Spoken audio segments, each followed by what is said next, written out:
Então, vamos lá. Boa tarde para todo mundo que está aqui. Com muita alegria que a gente começa esse projeto que tem vontade de ser um projeto longevo, né? Porque a gente quer ler as 39 peças do Shakespeare, algumas em colaboração com outros dramaturgos, discutindo uma peça por mês, descontando os meses de férias. Então a gente fica pelo menos 3 anos, né? No mínimo 3 anos, lendo a obra do Shakespeare em ordem cronológica, que é uma brincadeira, uma maneira de entrar na obra por uma via que não é que a gente costuma ter. Então, esse projeto é o Conversas sobre Shakespeare. Ele é possibilitado porque a universidade pública tem um compromisso de oferecer atividades extensionistas para a comunidade, né? A universidade pública se baseia em pesquisa, ensino e extensão. E na UERJ, onde eu trabalho, onde a Bárbara, que é a nossa palestrante de hoje, fez sua graduação e seu mestrado, né? Viva a UERJ!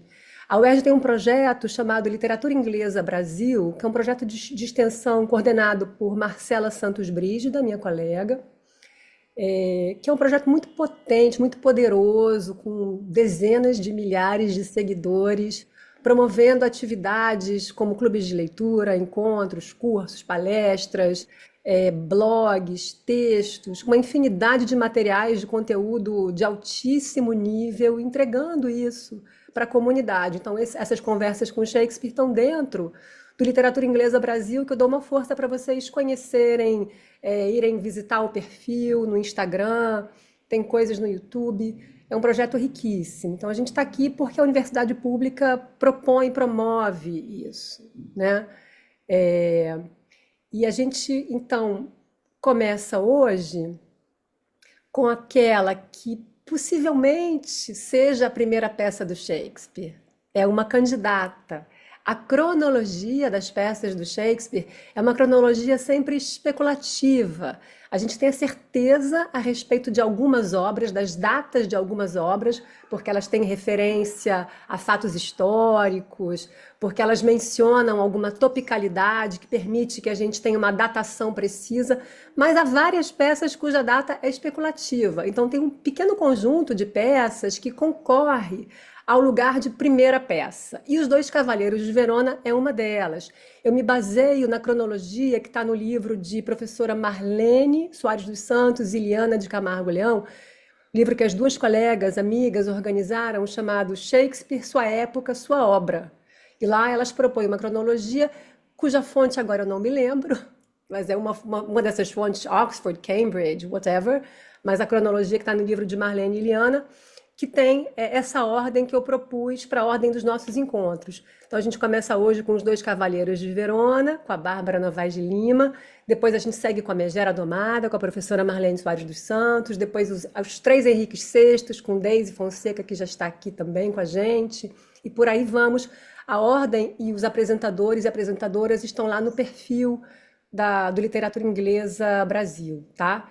Bom, então apresentando a Bárbara, que vai conversar com a gente sobre Os Dois Cavalheiros de Verona. A Bárbara Novaes de Lima, ela é professora, tradutora e é atualmente doutoranda em estudos de literatura na Federal do Rio Grande do Sul. Ela se graduou e fez o mestrado na UERJ. Eu fui orientadora dela de iniciação científica e de mestrado, a gente trabalhou bastante juntas, e nossas afinidades de pesquisa têm a ver com o universo shakespeariano, com o universo da dramaturgia do século XVI, e um campo das personagens femininas. A Bárbara fez uma bela dissertação sobre as figuras rebeldes femininas na obra do Shakespeare. Estudou as megeras, as briguentas, barraqueiras. E eu chamei a Bárbara para abrir a nossa série com Os Dois Cavalheiros de Verona, sabendo que era uma peça nova para ela. Uma peça que ela não tinha estudado. Aliás, quem estudou Os Dois Cavalheiros de Verona, né? Além da Marlene, talvez, dos especialistas. Então, propus esse desafio para a Bárbara, que ela topou, e foi uma chance dela conhecer essa peça. Então, eu acho bacana também isso, a gente poder mobilizar esse repertório que normalmente não é mobilizado, né? Com pesquisadores que lidam com o autor, lidam com o período, mas que por uma consolidação de um certo cânone shakespeariano que não corresponde às 39 peças.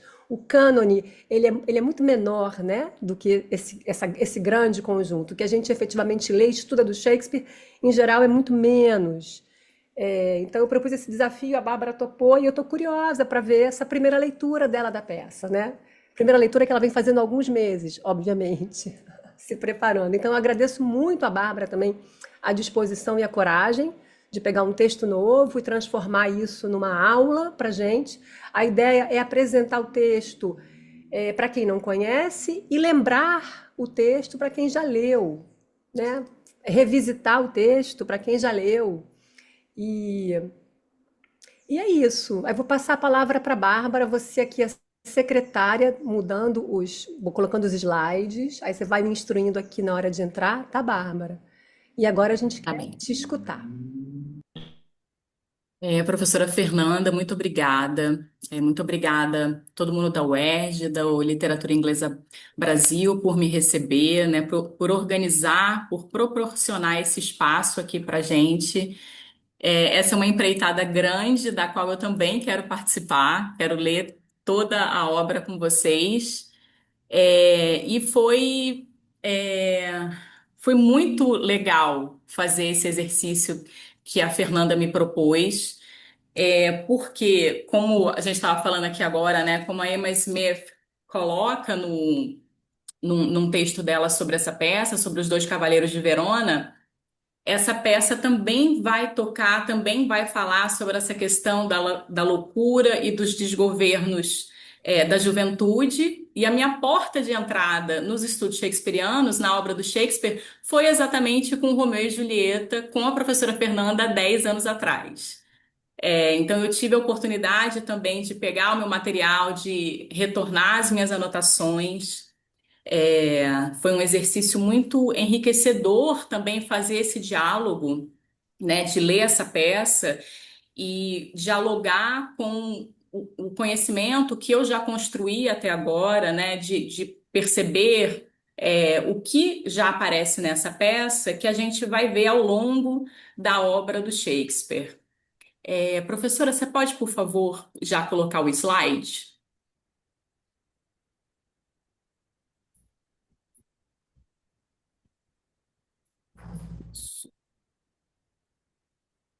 Pode já passar para o primeiro slide. Isso. Pode. Aí, aqui. Muito obrigada. Então, aqui a gente vai começar com alguns dados gerais, né? Como a professora Fernanda já falou, os dois Cavaleiros de Verona. Antes da gente começar, eu vou estar com essa edição da Bárbara Eleodora para quem quiser acompanhar com a peça em mão. A gente vai fazer a leitura de duas cenas, então vocês podem acompanhar com a edição da Bárbara. Os Dois Cavaleiros de Verona, né, é uma das primeiras peças do Shakespeare, né? Ela compõe esse grupo, né, que estão disputando esse lugar de primeira peça. Então a gente vai ter junto com os Dois Cavaleiros de Verona a Megera Domada, as três partes ali do Henrique VI, Titus Andrônicos também parece bem juntinho com elas. É, eu me guiei também pela organização que os Cambridge Companions oferecem para gente, né? Que a organização que eles têm lá, né? A cronologia de peças que os Cambridge apresentam para gente é baseada na organização proposta pelos professores Stanley Wells e Gary Taylor. Então, a maioria dos grupos seguem essa organização e aí a gente tem essas peças aí disputando esse primeiro lugar, né? Se os Dois Cavaleiros de Verona é ou não é a primeira peça? Oi? Alguém falou alguma coisa? Acho que não, acho que ok, né? Seria legal a gente fechar os microfones enquanto a Bárbara está falando, para não dar interferência, até porque está sendo gravado também. Obrigada, gente. Então a gente não tem como saber ao certo se os Dois Cavaleiros é a primeira peça, mas ela tá ali compondo, né, disputando nesse grupo. Agora, o que é fato, né, é que ela vai apresentar alguns sinais ali que a gente reconhece como sinais de uma composição precoce, né? Ela vai ter, por exemplo, né, o menor elenco de todas as peças do Shakespeare. Muitas cenas têm apenas dois ou três falantes, né? Insinuando ali para gente que o Shakespeare ele ainda não tinha aquele domínio, aquela habilidade de orquestrar múltiplas vozes, né? Múltiplos corpos ali no palco shakespeariano. A Bárbara Eleodora, na introdução dela, dessa edição aqui, que é aquela edição da Nova Aguilar, ela vai dizer, né, ela vai apontar para a gente algumas inconsistências no enredo, alguns detalhes confusos, né? O Valentino e o Proteu, por exemplo, eles vão deixar Verona para ir para a corte imperial, mas aí eles acabam se ligando ao Duque de Milão, que é um nobre importante, claro, mas que não é o imperador. Da mesma forma, né, ali a localização geográfica de algumas cenas é bastante vaga, então a gente tem referências a Verona, a Milão, a Mantua, a Pádua, que são lugares ali mencionados pelos personagens, mas os nomes, né, dessas cidades, eles costumam ser usados, assim, costumam ser mencionados quase que de uma forma intercambiável, né? Como se eles dessem uma sensação de uma ideia de Itália, né? É, mas um fato, né, é que a peça ela se apresenta para a gente também como uma verdadeira precursora ali de muitos aspectos técnicos, muitos aspectos estruturais e temáticas, né, que o Shakespeare vai desenvolver ao longo da carreira dele, né? Por exemplo, o Shakespeare ele vai apresentar uma série de situações que serão ampliadas, aperfeiçoadas no decorrer da carreira dele. Por exemplo, a questão do triângulo amoroso, né, que vai levar a heroína a se refugiar na cela de um frade. Ela tá ali tentando escapar de um casamento indesejado, e aí ela vai ter o seu amado banido. A gente já viu isso em algum lugar. A gente vai ver isso lá em Romeu e Julieta, né? A gente vai ter uma heroína vestida de menino que é obrigada a cortejar outra mulher em nome do homem que ama. A gente vai ter isso lá em Noite de Reis, que vai compor o que a Bárbara Eleodora chama de as comédias de ouro do Shakespeare, né? A gente vai ter os fora da lei que vivem numa floresta, né? Então ele já apresenta para a gente essa ideia dessa floresta, esse mundo verde, né? A gente vai ter esse mundo verde também em As You Like It, né? Em Como Quiserem. Então, vários outros elementos vão se tornar familiares para a gente, né? No decorrer do desenvolvimento dessa obra.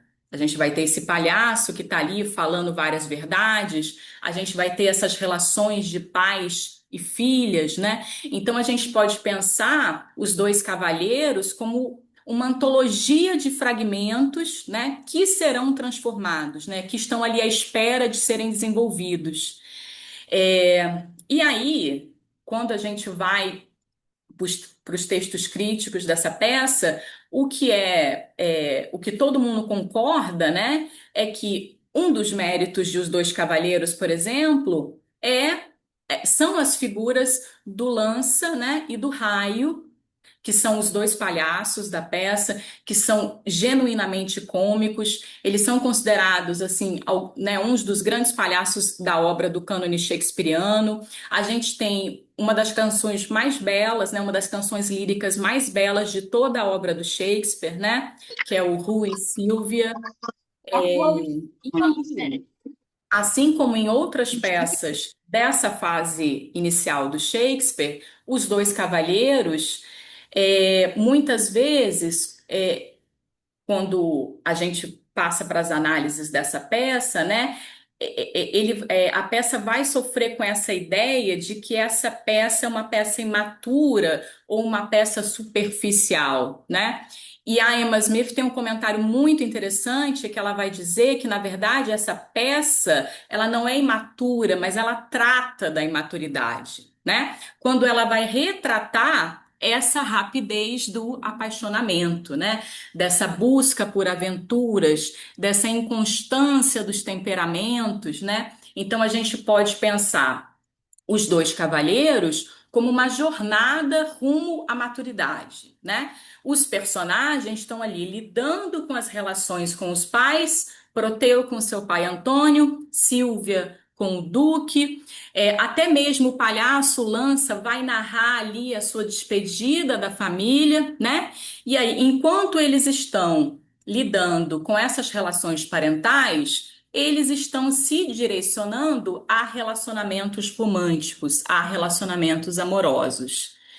É, embora a comédia, né, seja o palco mais frequente do desenvolvimento feminino, das personagens femininas, né? Essa peça, na verdade, ela vai se apresentar como uma espécie de rito de passagem que vai focar, na verdade, na formação desses homens adultos, né? Então, a gente tem os dois protagonistas, Valentino e Proteu, como os nomes já vão dizer pra gente, né? Que eles são mais arquétipos do que pessoas, né? Então aqui a gente não tem uma preocupação de um desenvolvimento de uma psicologia individual, como a gente vai ter em Hamlet, por exemplo, né? O Valentino, esse nome advém, né, do santo padroeiro dos amantes, né? Então ele vai representar essa figura do amante fiel que é recompensado, o proteu, que a própria palavra significa mobilidade, metamorfose, representando essa instância da inconstância, certo? O Valentino é idealizado como esse herói cavalheiresco, né? Enquanto que o Proteu vai trazer para a gente esse sentimento de crise pessoal, a gente vai ver isso também lá na frente, né? E aí, em meio a essa crise pessoal, ele vai proporcionar essas discussões de desenvolvimento moral dentro da peça. E aí a gente tem que o fio condutor dessa peça é o desejo. É o desejo que vai conduzir essas paixões, que são paixões mutáveis, né?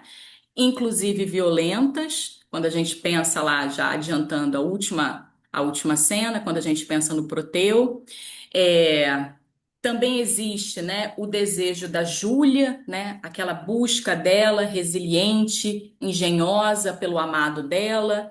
A gente também tem a declaração de amor do Lança, a sua amada. A gente tem as tentativas de Túrio de cortejar a Sílvia. Então, a gente vai falar muito dessa instância do desejo aqui hoje, quando a gente estiver pensando nessas construções de identidade desses dois personagens principais. Falando um pouquinho do enredo e dos personagens, não sei se todo mundo já leu ainda, então eu vou fazer um resumo sem tentar dar todos os spoilers. É, a Isso, Bárbara, peça vai. é muito bom você poder resumir para gente, porque provavelmente muita gente não terá lido, né? Obrigada. Então, eu vou tentar resumir, mas, gente, eu sou a rainha dos spoilers, porque eu não me importo com spoiler. Mas eu vou tentar, não trazer spoiler. Mas a peça vai abrir com a gente, vai abrir com uma cena de despedida, né? Valentino tá lá partindo para Milão, porque ele tá em busca de aventuras, né? Junto com ele vai o criado dele, o Raio, e aí ele deixa para trás o amigo de infância dele, Proteu, que não quer ir com Valentino, por quê? Porque Proteu está apaixonado por Júlia. Então ele decide permanecer em Verona. Enquanto isso, a gente tem a criada da Júlia, Luceta, que vai trazer uma carta de Proteu para Júlia. Mas a Júlia rasga essa carta, né? Porque ela tem que fingir que ela é uma boa moça, que ela não está interessada naquele rapaz, né? Isso faz parte da pedagogia social das mulheres nesse momento histórico. Ela tem que fingir que não quer. Quem faz isso também? A Créssida, lá em Troile Cressida, né? Tem um verso da Créssida que ela fala que ela tem que fingir que não ama, porque se ela finge que não ama, ela tem um valor maior, né? Ela, enquanto mercadoria, ela tem um valor maior. É, E aí a Júlia rasga essa carta e aí depois, coitada, ela fica lá tentando juntar os pedacinhos da carta para saber o que o Proteu disse para ela, né? Ela responde essa carta, mas aí, quando ela responde essa carta, o pai do Proteu, o Antônio, já tinha decidido enviar Proteu para Milão. Já em Milão, o Valentino já está apaixonado pela Silvia, mas o pai da Silvia, o Duque, já deu a mão da Silvia pro Túrio, né? Então, o pretendente da Silvia é o Túrio. É, Proteu e Júlia, na despedida, trocam votos de fidelidade, né? E aí Proteu vai para Milão. Quando Proteu chega em Milão, gente, o que que acontece? Ele também se apaixona pela Silvia. E aí, né? Ele decide, assim, do nada, gente. O cara tá lá todo apaixonado pela Júlia. Ele olha pra Silvia e fala: Meu Deus, a Silvia é a mulher da minha vida. E aí ele parecia um cara muito legal, do nada, bola um plano vilanesco, né? E aí ele vai contar pro pai da Silvia, pro Duque, a intenção de Valentino, que agora é seu rival, né? Gente, é Amigas e Rivais. Eu tenho certeza que tem alguma novela mexicana com esse título. No caso aqui, é Amigos e Rivais. E aí ele vai contar para o pai da Silvia que o Valentino tá com tudo planejado para ele e a Silvia fugirem, né? O Duque vai testar o Valentino, descobre que isso é verdade e aí ele bane Valentino de Milão, certo? Enquanto isso, a Júlia tá lá se preparando, ela se disfarça de homem e aí ela parte para Milão. É, Proteu, de novo, fingido, né? Concorda em ajudar Túrio para conquistar Silvia, mas na verdade, na esperança de conquistar ela para ele mesmo, camarada, ele se vira do avesso, gente. E aí, nesse tempo todo, a gente tá, Valentino é incrível. Eu caí no conto do Valentino também, que ele era o herói perfeito. Mas enfim, depois a gente vai ver que não é bem isso. É, E aí o Valentino vai parar numa floresta. Essa floresta, né, é habitada por um grupo de fora da lei. E aí o Valentino se torna líder desse grupo, né? A Júlia, disfarçada de menino, o nome dela como menino vai ser Sebastian. Quando ela chega, ela vê o Proteu tentando cortejar a Silvia.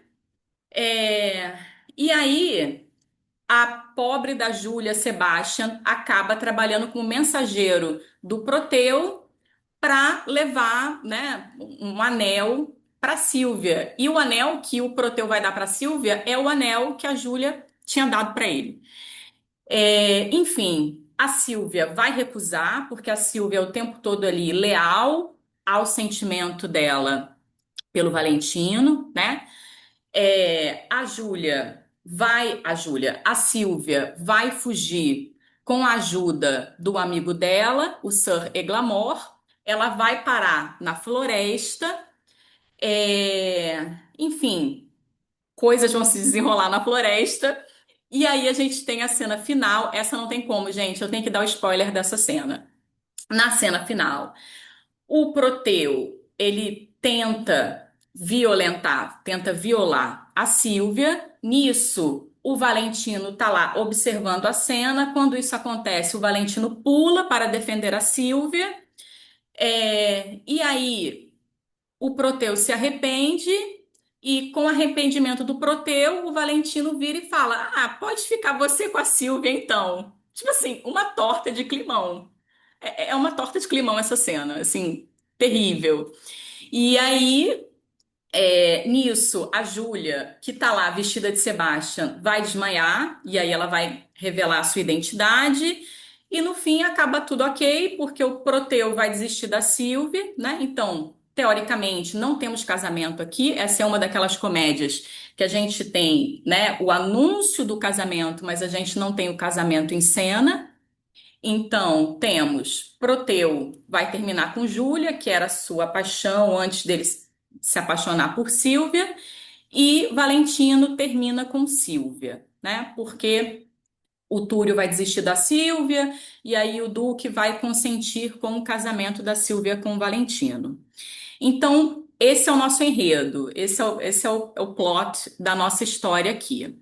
Agora, Bárbara, é... posso fazer uma Oi, observação antes de você prosseguir? pode.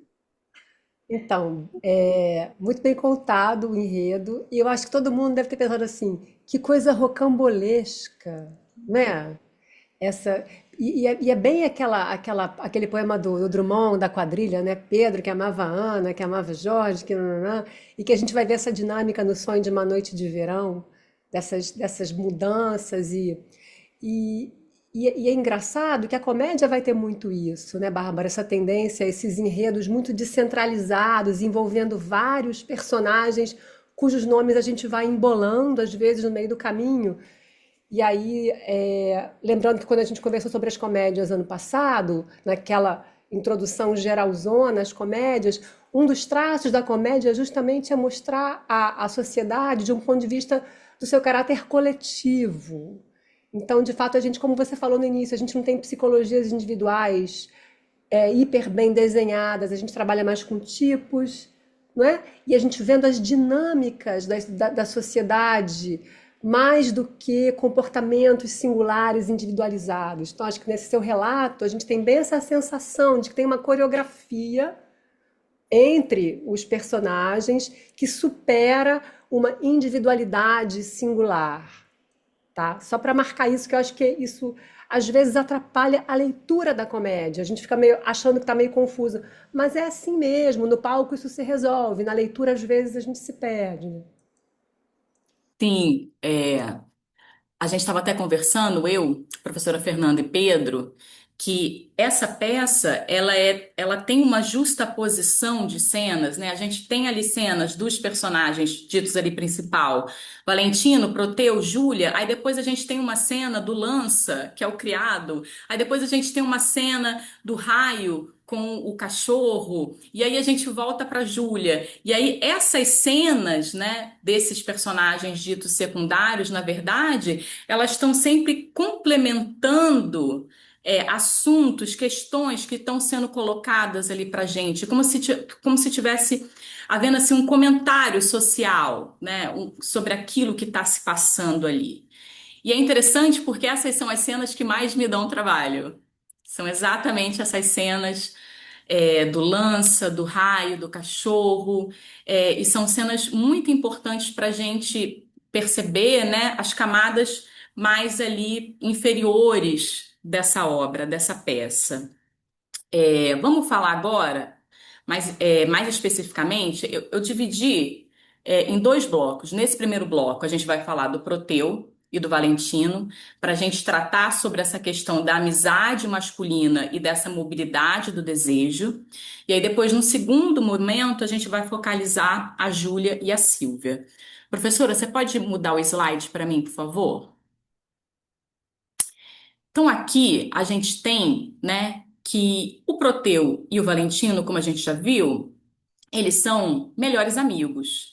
Então esse vínculo, né, da infância entre os dois jovens, né, ele vai ser descrito como um período que as identificações psicológicas um com o outro eram tão próximas, né, que de certa forma pareciam ser versões da mesma pessoa, né?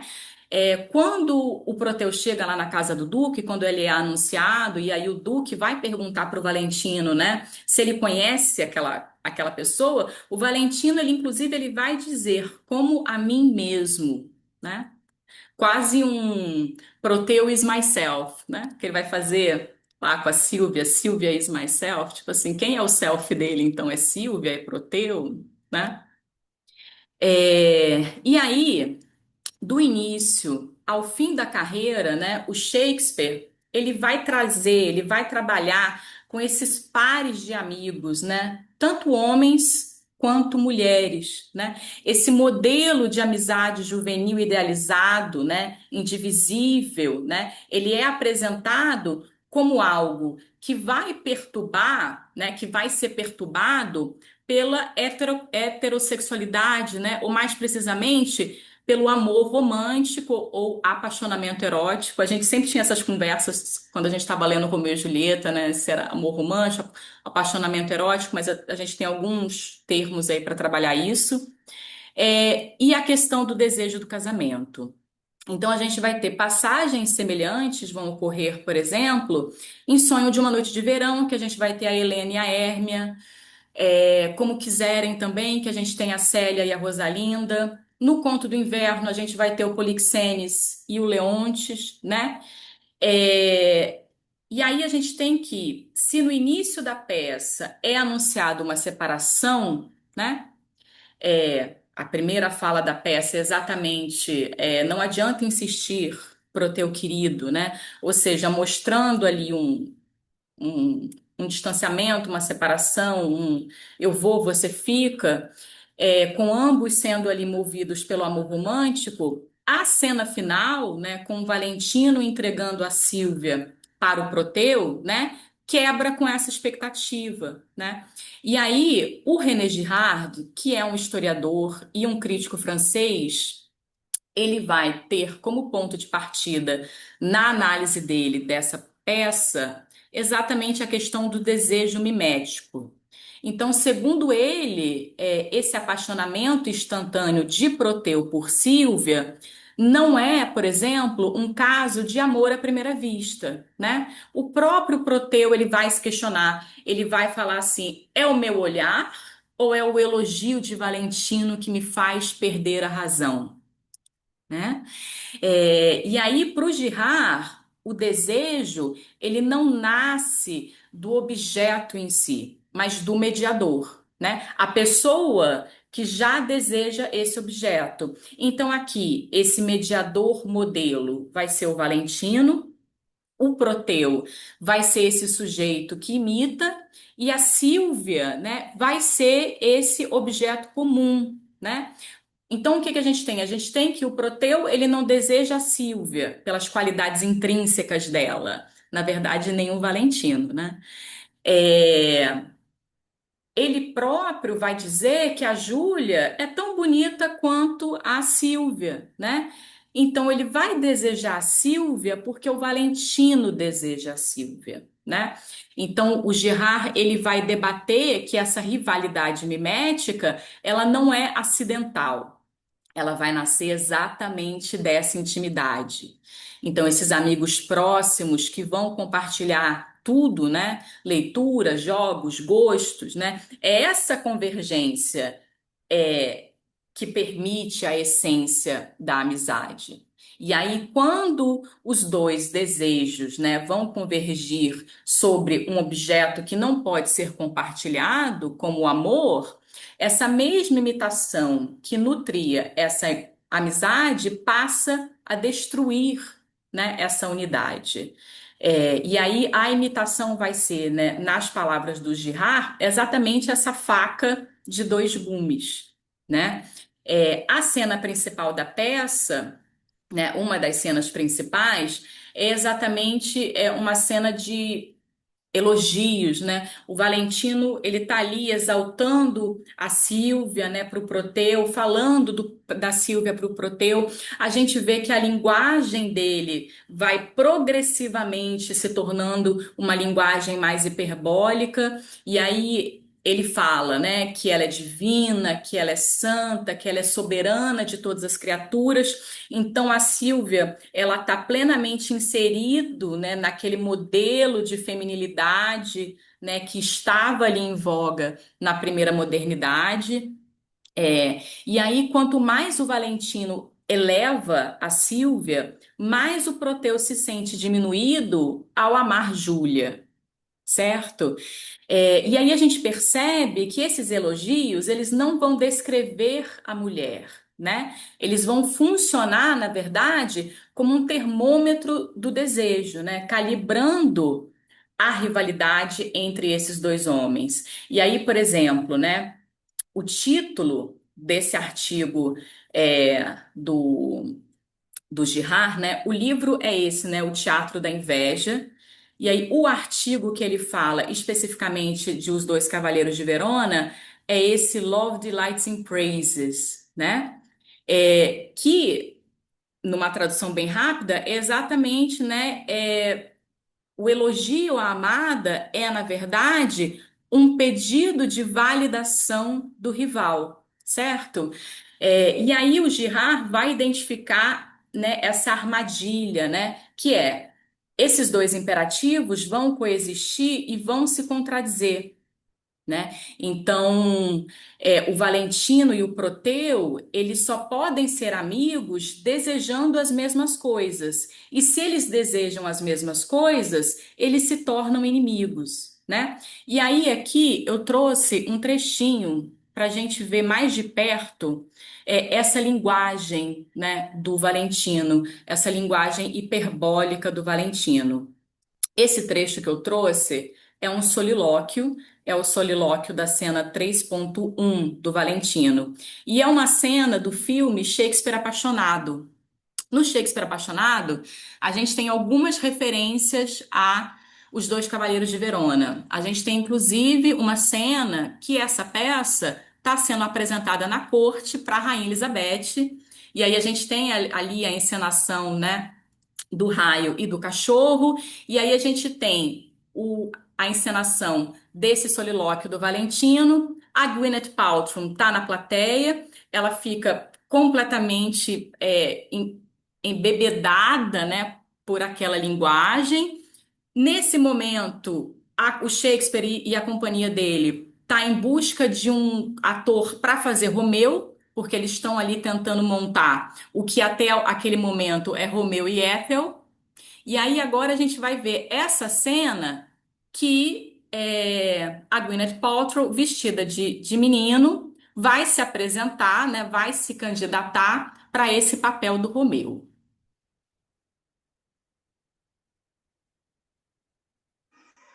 Ô, Bárbara, você quer mostrar a cena agora do Shakespeare apaixonado? Isso, vou mostrar a Tá. cena agora. Tá, Vou compartilhar. antes de você mostrar, eu queria só Hum. sublinhar duas coisas importantíssimas que você falou quando você trouxe essa reflexão do Girard sobre desejo mimético em relação a essa peça, né? O Girard escreveu sobre todas as peças do Shakespeare e para algumas peças o raciocínio dele funciona muito bem da teoria mimética. Então, quando você disse para gente agora que o desejo do Proteu foi atiçado não por Sílvia, mas pelo desejo de Valentino, né, do amigo. E o desejo do Valentino se expressa na linguagem. Então, na verdade, a grande sedutora é a linguagem. Acho que isso reforça uma coisa que a gente repara muito e preza muito estudando o teatro do Shakespeare, que é esse elogio eterno e essa discussão eterna sobre o que pode a linguagem, né? Sobre os efeitos da linguagem. Então, eu acho que esse exemplo que você trouxe ilustra também um desses efeitos, que é o efeito da propaganda, que a gente vai ver em tantas peças, né? O que convence é uma boa propaganda, mais do que o objeto em si. Então, é uma maneira de trazer, de evidenciar a força da linguagem. Então, dito isso, eu tenho que achar, então, o link ou você vai abrir o seu link? Eu abro aqui o link, não é É, você quer que do eu vou tentar aqui? E aí, se estiver YouTube. travando, vocês me avisem. Tá. E aí, você abre o link aí. Ok.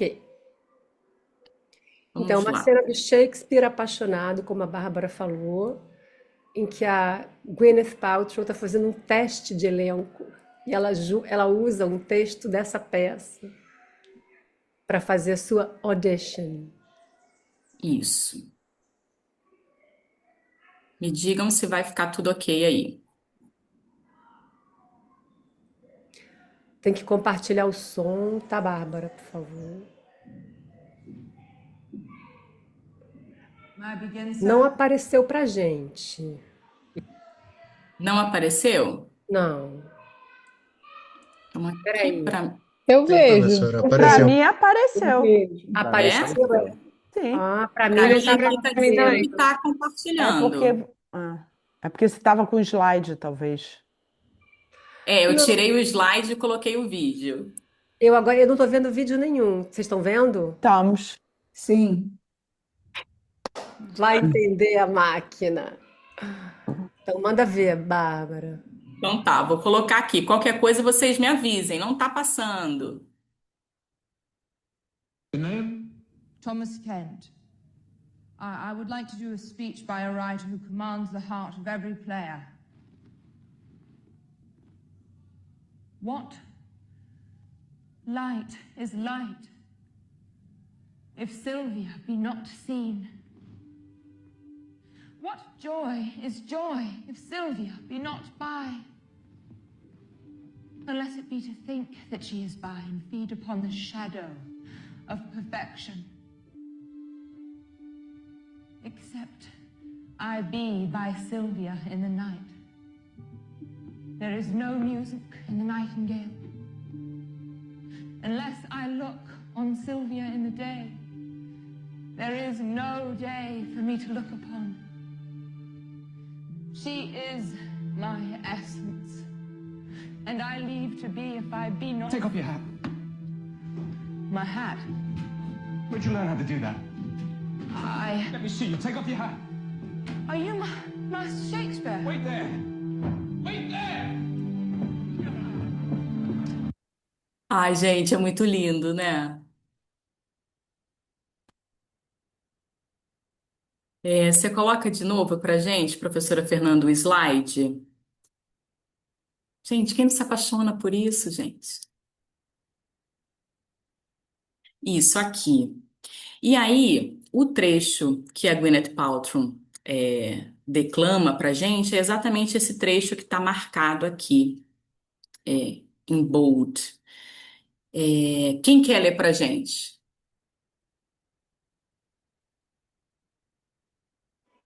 Você. Eu? Ah, então tá bom. Então tá. Vou ler em inglês e depois a gente lê em português. E aí, isso. E aí a gente tem nesse solilóquio, né? And why not death rather than living torment? To die is to be banished from myself. And Sylvia is myself. A gente já ouviu isso aqui, né? I am Heathcliff. Eu sou Heathcliff. Então, olha aqui aonde que Emily Brontë veio, né? Banished from her is self from her, is self from self, a deadly banishment. What light is light if Sylvia be not seen? What joy is joy if Sylvia be not by? Unless it be to think that she is by and feed upon the shadow of perfection, except I be by Sylvia in the night. There is no music in the nightingale. Unless I look on Sylvia in the day, there is no day for me to look upon. She is my essence, and I live to be, if I be not, by her fair influence, foster, illuminate, cherished, kept alive. I fly not death to fly his deadly doom. Tarry I here, I but attend on death, but fly I hence, I fly away from life.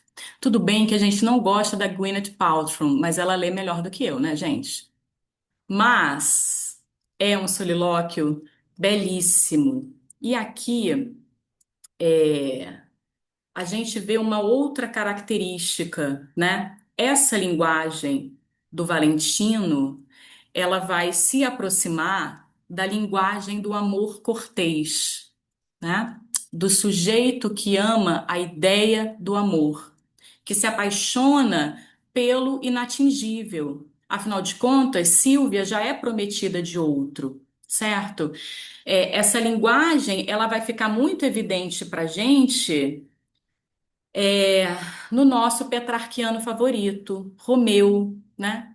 Que também vai ter uma figura masculina contrapondo a identidade dele, né? Mercúcio, que é um jovem que, assim como Proteu, também é apaixonado pelas máscaras, né?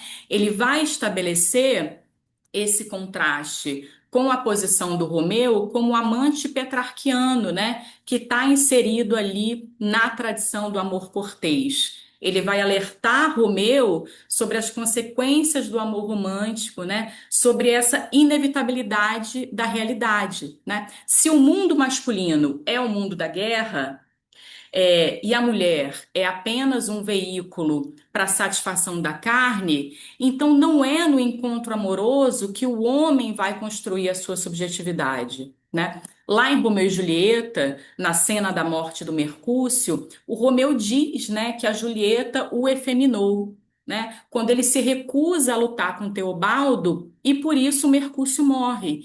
E aí ele se vê impelido a vingar a morte do amigo, né? Ele vai ceder a esse código de honra masculino. E ele também, assim como Proteu e Valentino, vai escolher, né? Ele vai ter também essa escolha para ele, né? Entre a amizade, ou seja, essa lealdade, esse campo da lealdade masculina e o amor a uma mulher. E em última instância, o Romeu vai escolher a amizade, ele vai escolher essa lealdade masculina, né? Ele vai matar Teobaldo, porque Teobaldo matou Mercúcio.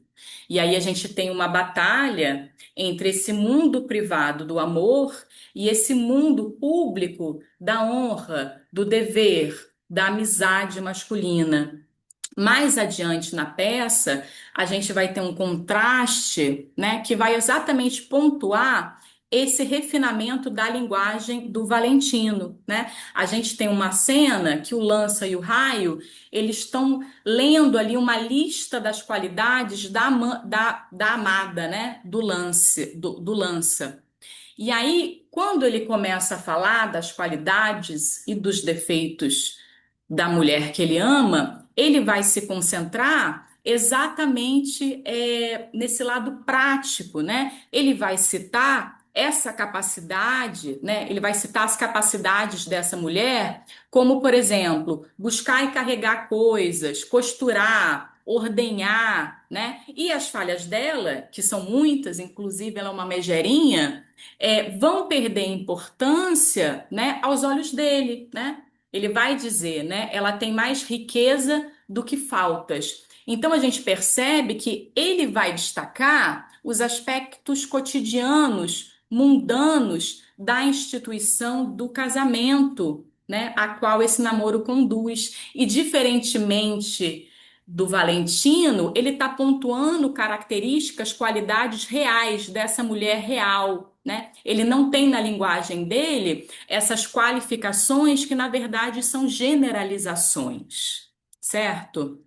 E aí, todos os textos que eu li vão apontar para essa tradição da amizade entre homens, que foi inclusive denominada como culto da amizade, né? Que aí está fortemente enraizado na Inglaterra, nesse período histórico, né? A gente vai ter, por exemplo, no poema A Rainha das Fadas, do Edmund Spenser, né? Que é um dos poemas mais famosos. É um poema dividido em 6 livros, e aí a gente vai ter um livro todo dedicado a esse tema da amizade. E aí, somado a esse culto, a gente também tem ali a filosofia do neoplatonismo, que vai encorajar essa idealização de uma amizade apaixonada entre iguais, né? Que tecnicamente seria considerada superior a essa relação entre homem e mulher no casamento, né? Já que o homem vai ocupar um lugar mais elevado nessa hierarquia, né, do que as mulheres, né? As mulheres não ocupam lugar nenhum. Então, essas relações idealizadas, essas relações da amizade entre homens, elas vão ser, em teoria, mais elevadas do que as relações carnais.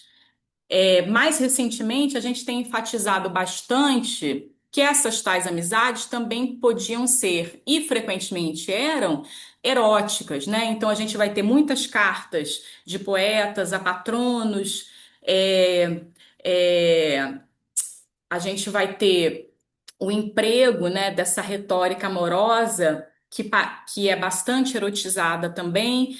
No caso do Shakespeare, o exemplo mais pertinente são os sonetos, certo? que provavelmente datam ali desse mesmo período dos Cavaleiros de Verona. E aí, nessa sequência dos sonetos, a gente vai ter, ela vai começar, né, com os sonetos de amor apaixonado por esse belo rapaz, e aí depois eles passam a contar a história desse relacionamento triangular, na qual uma Dark Lady vai provocar ciúmes, vai provocar esse desejo físico, e aí, mesmo numa peça com uma estrutura que, né, uma estrutura central que está ali focalizando um padrão de relações heterossexuais, é sempre importante a gente manter esse horizonte, em mente. E aí, agora falando da Júlia e da Luceta, né? A Júlia e a aia dela. Eu vi pipocando alguma coisa aqui no chat, deixa eu dar uma olhadinha aqui. Ô, Bárbara, você leu em inglês, mas você não leu em português o solilóquio. Acho que vale a Ah, pena. alguém quer ler? Eu sou uma má leitora. Então Eu vamos, tá posso bom, vou ler. tentar, Bárbara. Quer tentar? Vem, Mariane, me salva. Vamos lá. Vocês estão me ouvindo bem?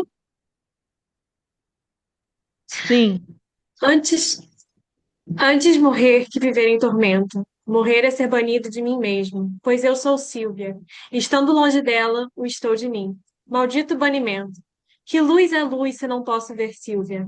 Que alegria existe sem Sílvia por perto? A não ser que, pensando que está perto, viva da sombra da sua perfeição.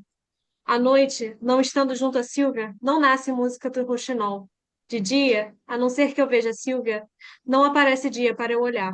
Ela é minha essência, e tudo cessa se eu não me vejo, por sua influência. Alimentados são mantido vivo. Não fujo à morte, quando fujo a pena. Ficando aqui, eu só espero a morte. Mas se fujo daqui, fujo da vida. Lindo, muito lindo. E aí, agora a gente vai falar um pouquinho. Acho que eu tô meio atrasada no meu tempo, então vou dar uma acelerada. Professora, isso, obrigada. Então, agora a gente vai falar um pouquinho das personagens femininas, né? É, né, tem uma cena, a cena, eu acho que, não sei se dá pra gente ler agora, mas é a cena 1.2, né, que é uma conversa da Júlia com a aia dela, né? E essa conversa das duas vai antecipar uma discussão que é muito frequente entre as mulheres de Shakespeare, né? Que é exatamente essa discussão sobre o tema do apaixonamento, que vai permear outros pares também. E aqui, de novo, vai permear, por exemplo, as conversas da Júlia com a ama dela, né? E aqui, assim como Julieta, quando a Júlia quer indagar, né, sobre os pretendentes dela, ela vai fingir, né? E aí ela vai perguntar sobre outros dois jovens antes dela indagar sobre o verdadeiro objeto dela, que é o Proteu, né? Ela vai falar assim: "Ah, o que que você pensa do Sir Eglamour e do Mercatio e do Proteu?" Então ela meio que sem querer joga o Proteu ali, né? Então essa conversa, ela é cheia de trocadilhos, ela é extremamente cômica, ela é cativante. E aí, mais adiante, na cena 2.7, isso, 2.7, elas vão bolar juntas um plano para Júlia se vestir de homem e ir atrás do Proteu, né? Então a gente vê que elas estão ali pensando nos mínimos detalhes, né? A Luceta, inclusive, fala a braguilha estufada, com certeza. E a Júlia falou assim: "Ah, Luceta, não fica distinto." E aí a Luceta fala: "Mas os calções de hoje precisam ter, não valem nada sem tais alçapões." É, Aí ela fala: "Luceta, por favor, só me consiga o que pareça civil e viril, né?" Então, essa braguilha que a Luceta fala era, na verdade, como se fosse assim um acessório em forma de bolsa na parte da frente das calças, né, que os homens usavam ali naquele momento histórico. Então, a gente vê que isso é um símbolo visível da masculinidade no palco, né? E ela presta muita atenção nisso. Tem que parecer civil e viril, né? Então, os dois cavalheiros vão apresentar para gente essa primeira heroína travestida de Shakespeare, né? A Júlia.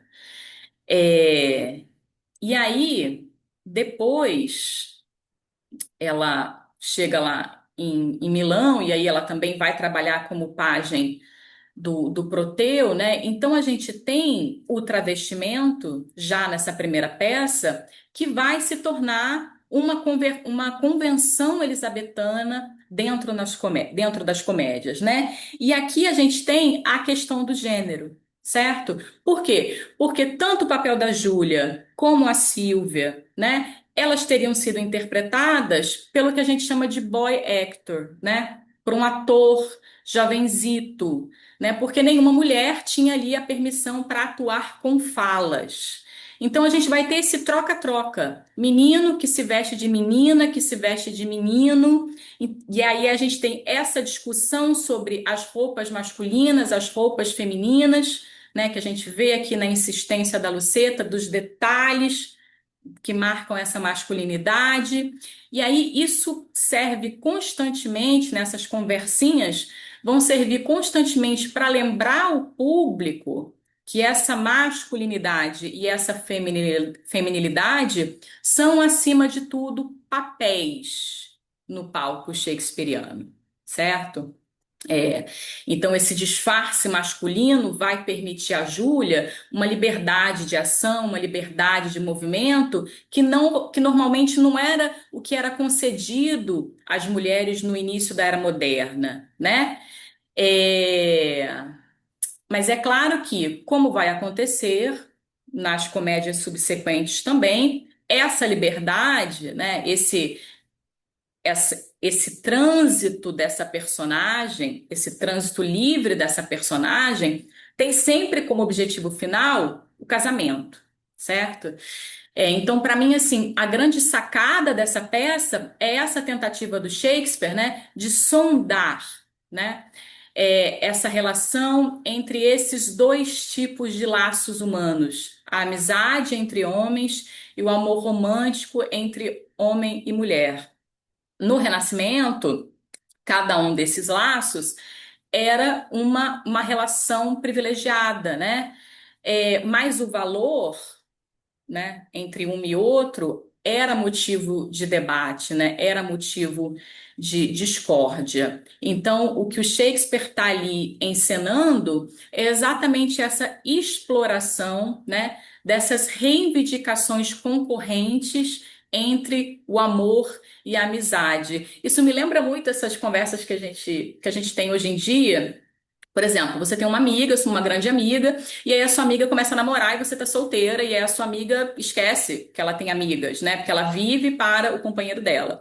Ou então, a sua amiga se casa e aí a vida dela gira em torno do companheiro dela, e aí os amigos dela passam a ser os amigos, do companheiro. Então, essa peça ela vai celebrar, antes de qualquer coisa, essa amizade masculina, né? E aí, em certa medida, ela vai ironizar, né, de forma cômica, esse amor entre homens e mulheres, né? Por quê? Porque várias vezes esses personagens masculinos falam, né, dessas transformações estranhas não necessariamente desejáveis que essa paixão por uma mulher pode provocar no indivíduo, né?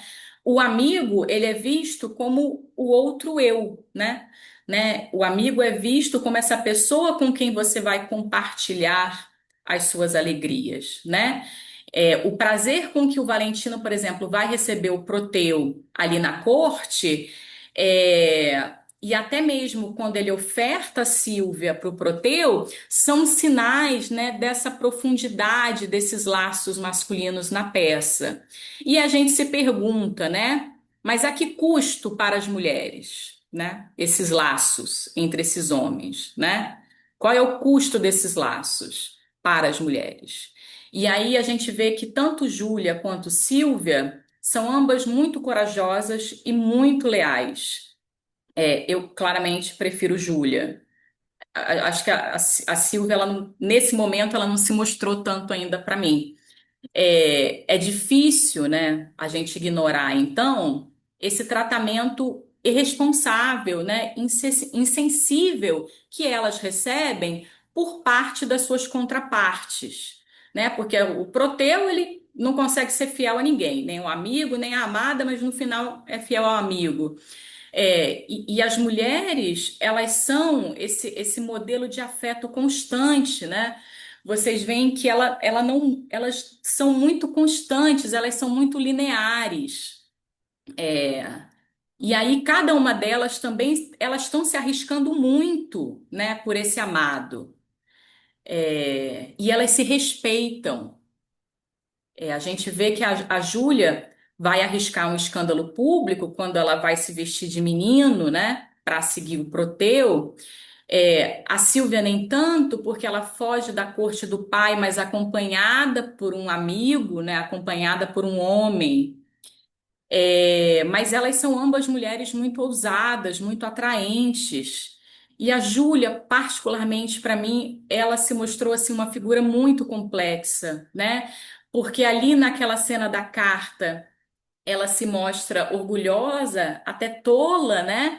Quando ela não quer ler a carta, e ela rasga a carta, mas ela se mostra muito digna, né? Quando ela está ali disfarçada e ela se depara com aquela tarefa de ser a mensageira do Proteu. E aí, quando a Silvia questiona, né? Quando a Silvia pergunta para ela, sem saber que é ela, sobre Júlia, né? Pede para ela descrever a Júlia. Ela diz que Júlia tem a mesma cor, a mesma altura que a Silvia, né? E aí ela fala que ela sabe disso porque ela certa vez se vestiu de mulher para desempenhar um papel feminino. E aí nesse papel feminino que ela desempenha, ela interpreta Ariadne, né? Que é o arquétipo da mulher traída. Ela é muito inteligente, né? Acho que o Shakespeare está mostrando para gente que ela é uma mulher culta, que ela lê os clássicos, né? E ela tá ali ajudando o amante, né? E a Ariadne, né? Ela é aquela mulher que ajuda o amante a escapar, mas aí ela é abandonada pelo amante dela, ela é abandonada pelo Teseu. E aí a Júlia, que se sente abandonada, né, e que foi transformada, né, pelo amor, pela dor, né, é, e que ela não consegue nem mais reivindicar o próprio nome, né, ela fala dela em terceira pessoa, ela vai encontrar esse ponto de identificação na dor da Ariadne, né, porque ela vai imaginar o que Júlia teria sentido ao ver a encenação da história de Ariadne. E isso para mim é um momento lindo, assim. É uma representação da dor, dessa autoalienação dessa mulher.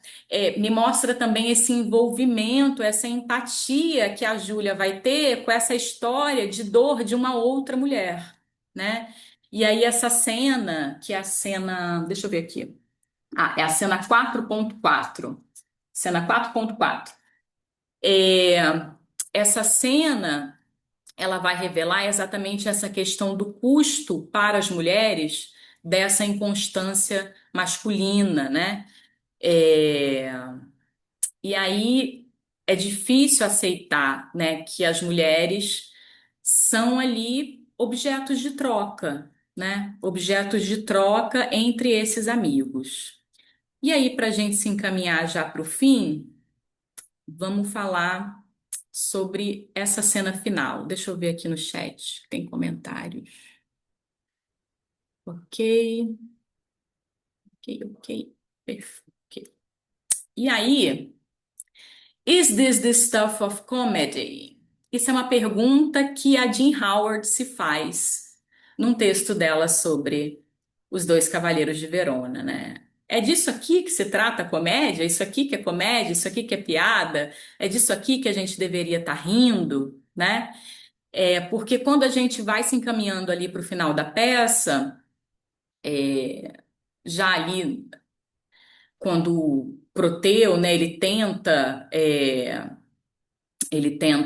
violar a Sílvia, ao mesmo tempo, assim, ele está defendendo a Sílvia dos fora da lei, e aí ele tenta violar a Sílvia, e aí se a gente quiser, né, a gente pode ver também esses fora da lei como representação simbólica desse comportamento selvagem, né? Porque ele está ali na floresta, fora dos muros da cidade, né? Então, o Proteu também vai liberar esse comportamento que está ali reprimido nele, né? Outras comédias do Shakespeare vão se basear nesse contraste entre a vida imperfeita da cidade, né, ou da corte, e essa existência desses lugares, desses espaços rurais que são menos restritos, né? E aí, esse ataque é o que vai fazer o Valentino sair lá do esconderijo, e aí, num primeiro momento, ele vai dizer, né, que lamenta por não poder mais confiar no Proteu, mas aí, para nossa surpresa, 20 versos depois, esse mesmo Valentino vai proferir a fala mais surpreendente da peça, né? Que a Bárbara traduz como é, tudo que é meu em Sílvia, lhe ofereço. E aí, como não poderia deixar de ser, muitos críticos, muitos editores vão buscar explicação para isso, né? Mas o que que é isso? Isso aqui foi um erro de transcrição? Isso aqui foi um equívoco? Mas o fato é que quando o Proteu pede desculpas, o Valentino rapidamente abandona, né, o seu objeto de idealização, né, o seu objeto amado, em prol desse amigo. E aí a Júlia desmaia, e aí a gente pensa, a Júlia está fingindo, né? E aí, quando a Júlia vai revelar a identidade dela, ela pede desculpas pelas roupas dela, né? E aí ela faz uma observação, embora assim, bastante contida, né?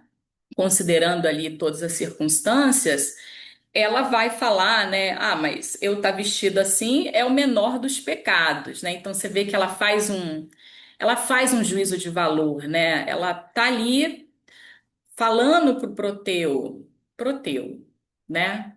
Tipo assim, o que é esse meu pecadinho perante a você, né? Ela tá ali fazendo essa crítica clara à inconstância masculina. O que a gente vê é que o Valentino, ele tá ali seguindo roteiros sociais, né? Ele tá ali entre dois roteiros sociais. Primeiro ele é o amante estereotipado, depois ele é o amigo exemplar, e aí nesse desfecho cômico, né, distorcido da peça, esses dois amigos, eles parecem mais semelhantes do que diferentes, né? Eles voltam para esse lugar de simbiose, né? É, e aí a gente vê, né, que tanto a tentativa de violência quanto a renúncia, né, vão partir dessa visão da Sílvia como uma propriedade privada e não como uma pessoa. É, E aí, esse final, ele vai nos indicar, né, uma dificuldade, né, esse pensamento que é difícil conciliar essa história da amizade masculina com essa história do amor romântico. Especialmente para as mulheres, né, porque esse final feliz, ele tem um custo, né? Esses dois casamentos são arranjados somente depois que essa amizade masculina é renovada. Então, além disso, a gente não sabe o que a Silvia sabe disso, né? Ela é oferecida, mas a gente não sabe o que, porque ela não fala, né? Depois dessa oferta, a Silvia não fala mais. Então, a gente não sabe a resposta dela a tudo o que aconteceu, né? Mas enquanto isso, a Júlia, embora já tenha revelado a sua identidade, ela continua com as suas roupas, com as suas vestes masculinas, né? Então, essa permanência da Júlia com as vestes masculinas tá ali lembrando aquela plateia, aquele público, dos perigos que ela está enfrentando por causa da inconstância do Proteu, né?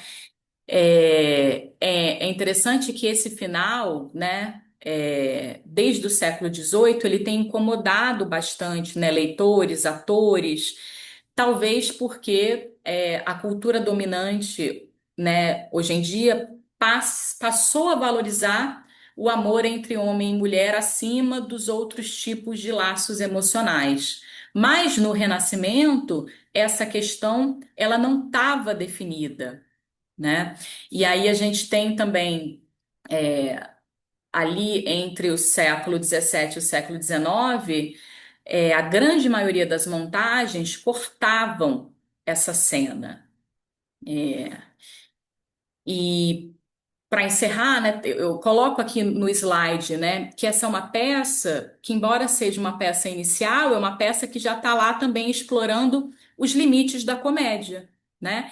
É, é uma comédia, mas a gente já tem um material dramático que vai apontar para o que eu chamo dessas zonas de fratura moral. E se a gente testar, né, algumas perguntas que a gente pode fazer para essa peça, eu sempre faço esse exercício comigo, né, de propor perguntas ao texto. E aí a gente pode se perguntar: o desejo é confiável, né? O que é o amor? E aí é aqui que a gente tem Love is Blind, né? O amor é cego, que inclusive é falado pelo palhaço Raio, né? Ele que traz a verdade, né? O gênero é representação. Essa reconciliação final é suficiente? A reconciliação do Polixenes com o Leontes é suficiente, né? Quando a Hermione retorna depois de tantos anos, a gente tem mesmo uma reconciliação? Tudo acaba bem mesmo? É, All's well that ends well. Então, acho que são todas perguntas e questões e temáticas que o Shakespeare vai ali se dedicar, se debruçar ao longo da obra dele e que a gente pode já ter essas questões todas em mente quando a gente, né, à medida que a gente for avançando e lendo as outras peças. Acho que é isso. Falei muito, né, gente? 1h15.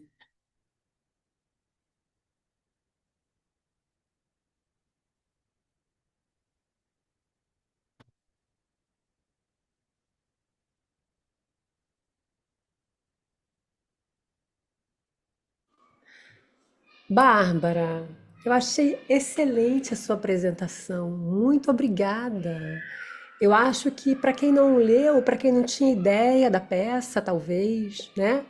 Acho que você conseguiu habilmente trazer um pouco da história, um pouco das questões importantíssimas que a peça coloca, né? Acho que você conseguiu mapear um monte de discussões importantes, amor romântico versus amizade masculina, amizade e rivalidade, a importância da linguagem e os limites da comédia. Ou seja, uma peça aparentemente despretensiosa, da qual acho que você conseguiu extrair toda a riqueza dela, né? Além do belíssimo poema de Valentino para Silvia. Então, muito obrigada, Bárbara. É, a gente tem um tempo. Eu queria registrar a presença da professora Marlene Soares dos Santos, que está aqui com a gente, nossa mestra máxima, Uber, master de todos nós e todas nós. Que bom, Marleninha, que você conseguiu entrar. No dia 10 de abril a gente vai estar com Marlene aqui, falando de A Megera Domada. Marlene, tem um monte de ex-alunos seus aqui, o Paulo, que está na Federal do Ceará, Deise também está aqui, nosso amigo Regis também, que vai ser um palestrante, a Deise, que vai ser palestrante. Obrigada aos colegas, né, pela presença. E a gente tem um tempinho para perguntas, comentários. Levantem a mão. Acho que o Pedro, você vai ser melhor do que eu Ó, o pessoal, os alunos do Regis lá em Santa Maria estão vendo juntos. Muito legal. Vocês têm que ter pipoca da próxima vez, Regis, no próximo encontro. Levar pipoca para assistir junto. Oi, eu leio as perguntas? Ah, ótimo, Pedro. Maravilha. Claro. Ah, a última pergunta aqui foi se vocês sugerem alguma adaptação, eu imagino que de Dois Cavaleiros de Verona. Gente, então eu busquei adaptações para trazer, mas eu não achei nada assim, não achei filme. Achei alguns trechos de uma montagem de um grupo aqui, como é que é o nome o Nós, como é que é o nome, professora? O Nós Nós do do Morro? Morro Nós montou do essa Morro. peça. Isso, Nós do Morro, mas os vídeos não tinham assim uma qualidade, estavam numa qualidade muito ruim. Tem uma montagem completa da Royal Shakespeare no YouTube. E tem, mas aí é pra gente ouvir, sabe? Tipo um podcast, você sai pra caminhar, tem o áudio de uma montagem com a Judi Dench, maravilhosa, pra gente ouvir. Mas não temos adaptações, não temos filmes, infelizmente. É. Tem uma riqueza dessa peça também, desculpa, Pedro, antes de você ler a próxima pergunta, que vale a pena também conhecê-la, porque ela é a única peça do Shakespeare que tem um cachorro em cena, contracenando com um lança. E é uma cena maravilhosa. Uma cena sobre a qual Emma Smith se debruça numa das palestras dela, daquela Oxford Lectures. Ela explora e valoriza muito a presença dessa cena e desse animal, desse cachorro, e da interação que o Lança estabelece com o cachorro. Então também tem esse elemento legal nessa peça, uma coisa que não vai voltar. Como diz Emma Smith, o outro bicho que volta depois é o urso, no Conto do Inverno. Mas é a única exploração que o Shakespeare faz de uma cena envolvendo um animal. Então é mais um motivo de curiosidade sobre a peça, de interesse. O pessoal gostou Abre, bastante aqui. Marlene, abre seu microfone, por favor, para a gente poder te escutar. Deixa eu ver se eu consigo aqui. Pronto. Abriu? Abrir. Abriu, né? Olha, a Bárbara é excelente. Você conseguiu fazer de uma peça que não é muito, digamos assim, amada, né? Pelos shakespearianos, pelos críticos, e eu me incluo entre eles, né? E eu queria só fazer uma pergunta para você, é sobre aquela cena, aquela figura romântica que aparece do Ser Eglamour, né? Fala um pouquinho sobre ele, Bárbara, porque é uma. E por que que o Shape é uma cena muito interessante, né? Ela parece que ela sai, de repente aparece aquele cavalheiro andante, né? Romântico.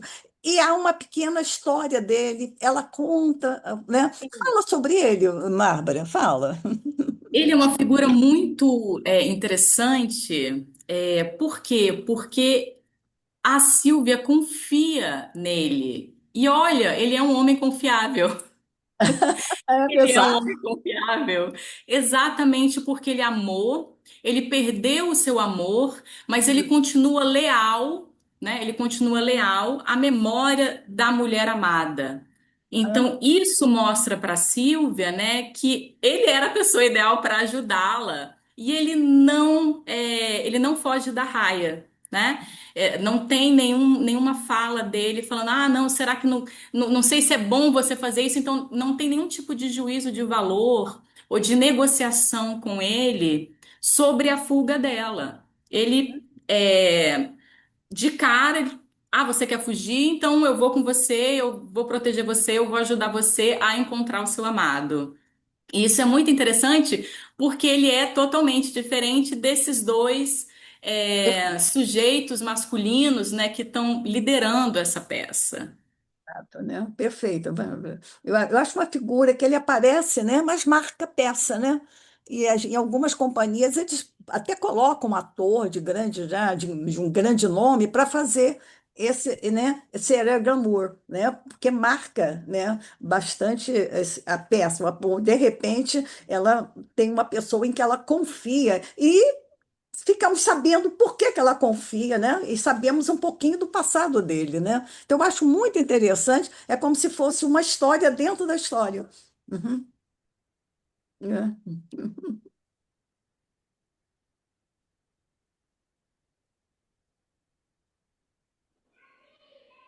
Tem mais alguma pergunta, Pedro, no chat? Uhum. Ah, tem mais uma assim. Tem mais na verdade duas. Qual a referência do texto da pergunta Is this the stuff of comedy? Por Matheus Eu Farias. coloquei no chat, é a introdução que a Jean Howard escreve para os Dois Cavaleiros de Verona naquela edição da Norton Shakespeare, que é organizada pelo Greenblatt, que é aquela edição enorme de quase 4.000 páginas. Inclusive, eu recomendo todas aquelas introduções. Elas ficam meio perdidas, a gente acaba ficando muito com a New Cambridge e com a Harden, né? Mas aquela edição tem introduções excelentes. Ah, que ótimo. A Renata Matias de Lima também perguntou por que vocês acham que algumas peças não foram tão divulgadas quanto outras famosas? Muito obrigada pela aula. Obrigada. Vou deixar essa para os meus professores responderem. Porque em algumas peças é uma pergunta importante. Por que que a nossa cultura foi elegendo certas peças em detrimento de outras? Por que a preferência pelas tragédias sobre as comédias, né? A Marlene é uma grande defensora da importância das comédias, da riqueza das comédias. Então, eu acho que são vários, é multifatorial, certamente, mas eu acho que deve nos chamar a atenção a eleição das tragédias como as obras-primas e um certo desleixo e desprezo em geral pelas comédias. Acho que isso diz muito de uma cultura que cultiva a individualidade e individualismo sobre uma certa experiência comunitária. Marleninha, você podia falar disso também. Por que você acha que algumas peças foram eleitas em detrimento de outras? Pergunta para mim, Fernanda? Não? Marleninha, Ah, por que você acha que algumas não, peças acho ficaram que tão exatamente badaladas? o que você falou, né? Porque, inclusive, a palavra para peça, antigamente, era comédia. Então, a comédia, ao mesmo tempo, era comédia, que eu chamo comédia haha, e comédia tragédia. Entende? Entende? Quando Dante escreveu a Divina Comédia, ele não escreveu uma série de lugares, né, comuns para as pessoas rirem, entende? Então, a importância da palavra comédia é imensa. Ela é uma palavra que compreende tanto o gênero da comédia como o gênero da tragédia, né? Mas com o tempo, né, a comédia passou a ser, eu acho, vitimizada por um tipo de, né, de um encolhimento crítico, né, que passou a ser comédia, todas aquelas peças que tinham como, né, como objeto maior, objetivo maior, fazer rir. E no, que não é o caso, justamente. Se bem que eu acho, e aí eu vou defender a comédia, que fazer rir, eu não sei vocês, é muito mais difícil do que fazer chorar, né? É muito mais difícil do que fazer chorar. E a comédia depende muito também do ambiente em que ela está inserida, né? Há certas coisas de uma comédia, se você vai ver uma comédia, é, por exemplo, muita gente fala mal do humor inglês. Da comédia, a comédia inglesa existe, por quê? Porque o humor inglês é diferente do nosso, né? Então, o humor também tem variáveis. O que é engraçado para uma cultura não é para outra. Então, né, por isso que eu acho que a comédia também, ela é muito difícil de você ser abarcada, entende? Ela tem vários tipos, tem muito mais tipos de comédia do que de tragédia. E eu sempre digo isso, né? Você vai para o grande teatro brasileiro da época, né? Que foi em São Paulo, chamava-se TBC. E qual era o TBC? Era o quê? Teatro Brasileiro de Comédia. Foi o grande momento do teatro brasileiro. E aí as pessoas TBC então só representavam comédias? Não, não quero. Não, eles representavam todos os tipos de peça. E assim, eu gosto muito desse exemplo porque mostra como a comédia é uma palavra inclusiva, né? É uma palavra inclusiva, né? Não é só a comédia que a gente está acostumado a ver, né, o ator. E vocês olhem também, outra dificuldade, é muito difícil fazer rir. No momento, no Brasil, quais são os grandes atores cômicos? Né? No momento, procurem no teatro inglês quais são os grandes atores cômicos, né? Agora, na filmografia atualmente, quem são? Porque é muito difícil fazer rir. né? E o riso também, ele está muito incluso dentro de uma determinada cultura, né? Dentro de um determinado, digamos assim, departamento, dentro daquela cultura, dentro de um departamento, né? Então, o riso universal, só mesmo aquele riso chanchada, eu acho, né? Mas o riso mais sutil é muito difícil de você conseguir, né? Conseguir fazer, né? A minha defesa do riso. É, muito E a bom, defesa da comédia. muito bom. E É, eu falando, sou, eu sou uma defensora também das comédias, né? Porque trabalhei com Romeu e Julieta na iniciação científica, né? Foi minha porta de entrada, Hã? no universo shakespeariano com a professora Fernanda. E aí, depois no mestrado, a gente foi. é, o foco ali na Megera Domada, mas eu também trabalhei com o Conto do Inverno e com Macbeth, né? Foi a única tragédia que a gente elegeu ali. E agora no doutorado eu estou trabalhando com 15 comédias do período ali da, né, Stuart Comedy. Então, Maravilha, acabei maravilha. ficando também mais na comédia do que na tragédia. Nós precisamos, Bárbara, nós precisamos mais de trabalhos sobre a comédia, viu? Já aconteceu comigo, né? Eu já contei para vocês, a Liana e a desculpe, a Fernanda sabe, né, que uma vez me convidaram para uma palestra, né, numa universidade cujo nome eu não vou dizer. Aí perguntaram, eu disse, não, a senhora escolhe, né, eu falo sobre o quê? Não, a senhora escolhe o assunto. Isso, que bom. Eu vou falar sobre as comédias. Ah, tudo bem, então. Aí eu não sei, me lembro mais, 15 minutos, meia hora depois, a moça muito constrangida, né, fazendo um preâmbulo assim, bem, né, pedindo desculpas. Ah, a senhora, nós apresentamos a sua proposta, né, e parece que houve ali, né, aí ela não houve um desacordo, ela fala, parece que houve ali um acordo que seria melhor a senhora falar sobre as tragédias. É possível? Mas, claro, mas e vocês me deram a opção, né? Teria sido muito mais fácil, né, que se tivessem dito desde o início, né? A senhora quer falar sobre as tragédias? Não, não, me deram a opção, a senhora fala sobre o que a senhora quiser. Então a gente vai falar sobre as comédias. Aí as comédias foram censuradas. Marlene, aproveitando o seu gancho e o gancho da Bárbara, então, as comédias não serão censuradas. Sim. A gente vai ter você daqui a 2 semanas, no dia 10 de abril, Falar sobre apresentando a Megera Domada, né? Espero que todo mundo possa voltar para escutar Marlene. convidados, sim. Isso. Todos E a gente então, tá na hora. Eu agradeço de novo imensamente a Bárbara e a todos e todas vocês pela presença. Eu fiquei Uhum. muito feliz da gente poder trazer, né, botar esse projeto de fato caminhando. Acho, era um sonho, assim, essa brincadeira de ler todo o cânone shakespeariano agora, expandindo, né, o nosso repertório. E a Uhum. gente se vê no dia 10. Então, Certeza. Tchau, Bárbara, pessoal. Muito obrigada por Você, estarem aqui comigo hoje. Foi incrível. Fiquei muito feliz de compartilhar com vocês essa peça. tá ótimo. que E bom. valorizou muito, hein? Você valorizou muito a peça.